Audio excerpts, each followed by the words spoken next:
Là où l'école passe, la pauvreté n'est plus là, dit-il. Mais vous conviendrez avec moi qu'au Tchad, pour entrer à l'école, il faut d'abord ne pas être pauvre. Quelle ironie. Mesdames, Messieurs, on nous répète depuis des décennies que l'école prépare à la vie, mais à force de préparer, elle a oublié de servir le plat.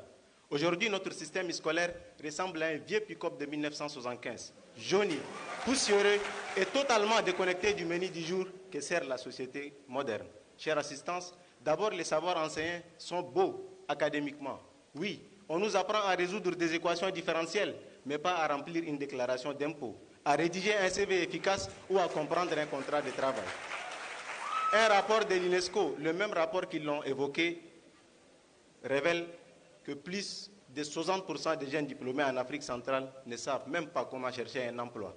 On sort donc de l'école armée, mais pour une guerre qui n'existe plus. Et puisque nos contradicteurs saisissent le mieux le langage de l'école, alors je vais leur parler en mathématiques et par le biais de la probabilité et statistique.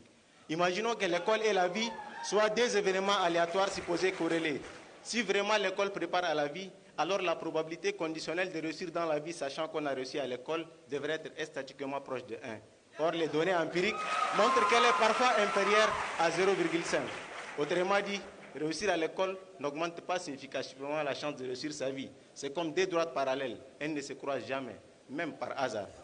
Quant à l'insertion professionnelle, eh bien, sur cet angle, l'école a complètement tapé poteau. Au Tchad, le mot chômeur est devenu presque un titre officiel, parfois remplacé par l'expression plus polie, diplômé sans emploi. Alors, de quelle vie parlez-vous?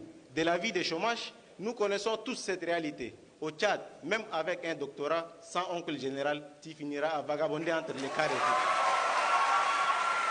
Et ce constat n'est pas seulement anecdotique ou symbolique, il est aussi statistique. Un rapport d'Africa 24 TV publié en 2023 révèle qu'au Tchad, plus de 60% des jeunes diplômés s'initient bien malgré eux au noble art du chômage. Et comme si cela ne suffisait pas, la plateforme Réalité Info.com Tchad rapportait qu'à la FSSH, donc chez nos contradicteurs, plus de 400 médecins, oui, de médecins se sont attroupés non pas pour sauver des vies, mais pour tenter de réanimer la leur, celle d'une intégration à la fonction publique. Mais diantre, qui doit réanimer qui dans ce pays? Le médecin ou le chômage? En attendant une réponse, n'oublions surtout pas d'ajouter à ces 400 médecins, ces 3 futurs spécialistes, qui eux aussi sont prêts à prêter serment. Sont prêts à prêter serment, non seulement d'Hippocrate, mais aussi celui du diplômé sans emploi. Quant à moi, Tidjani Kalambré, malgré l'affection que j'ai pour mes débatteurs, je n'ai qu'un seul serment, celui de la vérité. Et la vérité est que l'école nous enseigne tout, sauf comment vivre. Je vous remercie.